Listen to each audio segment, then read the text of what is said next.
ప్రస్తుతం ఉన్న పరిస్థితుల్లో స్కూల్ కి కాలేజ్ కి వెళ్ళడమే చాలా చాలా కష్టంగా ఉంది. అలాంటిది ఇలాంటి విద్యలు ఎక్కడ నేర్చుకోగలమండి?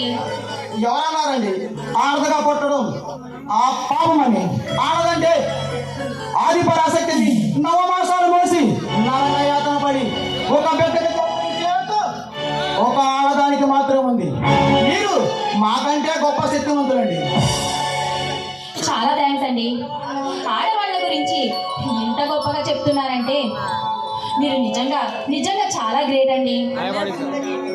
ఎందుకు మీ పేరు నా పేరు చెప్పలేదు? రాజా. ఓ రాజా, వాట్ ఏ స్వీట్ నేమ్. నా పేరు కవిత అండి. నేను ఒక జర్నలిస్ట్ని. కవిత అయితే నైస్ నేమ్. మీ పేరు చాలా బాగుందండి.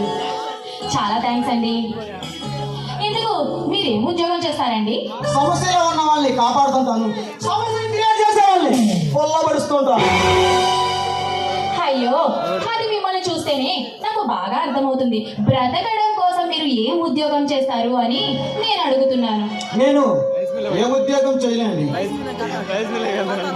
అయ్యో సరేనండి, మీకు ఏ అభ్యంతరం లేకపోతే నేను ఉద్యోగం ఇస్తాను, చేస్తారా? నాకు ఏ ఉద్యోగం అవసరం లేదండి. సరే అయితే మీకు ఉద్యోగం వద్దంటున్నారు కాబట్టి మీకు ఒక పని అప్పచెప్తాను. అది మాత్రం ఖచ్చితంగా చేయాలండి.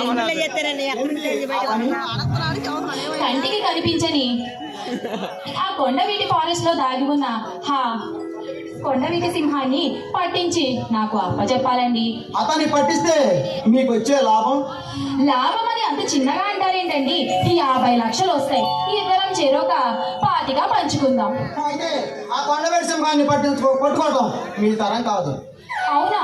ఇంతలా చెప్తున్నారు. దొరకడు అంటున్నారంటే ఇంతకీ ఆ కొండవీటి సింహం మీరేనా ఏంటి?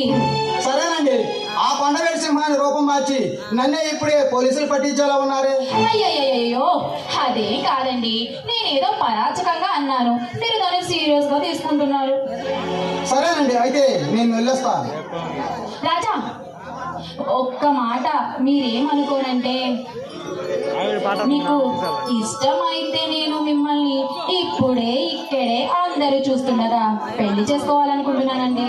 అయితే నాకు ప్రేమలు పెళ్ళిళ్ళు ఇష్టం లేదు. బంధాలు అనుబంధాల మీద నమ్మకం లేదు. అలాంటిది నాపై ఇష్టం పెంచుకొని నీ జీవితాన్ని పాడు చేసుకోవద్దు. వస్తా.